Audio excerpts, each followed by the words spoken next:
What's happening, guys? It's Teddy. We're going to be turning the power up on this Mach 1 for the second time. To achieve the next level of power, we're going to be installing the comp cams, and while we're in there, we're going to upgrade the oil pump and crank gear to some billet components.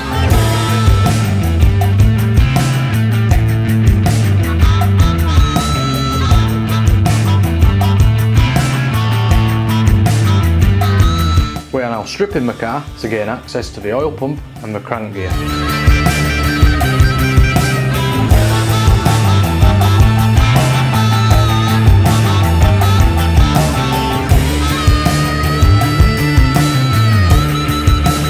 Now that the oil pump and the crank gear is installed, we can now take out the cams and install the new ones.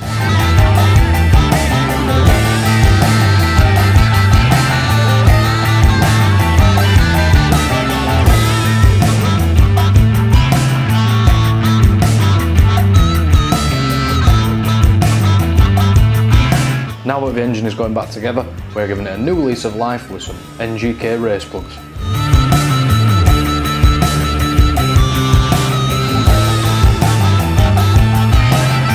Now that the new camshafts have been installed, I'm going to put the car in the dyno cell and install the last couple of bits we need for this build.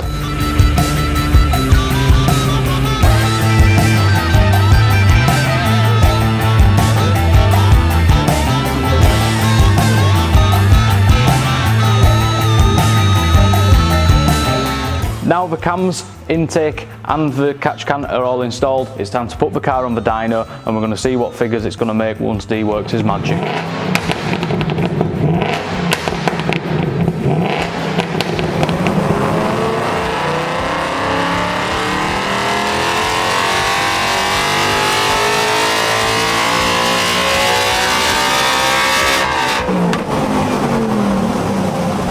Right guys, the tuning's all complete now on the Mach 1. It's made some really good power. As you've seen, Teddy's been installing the comp cams on this car along with a JLT cold air intake and a pair of 4 performance catch cans.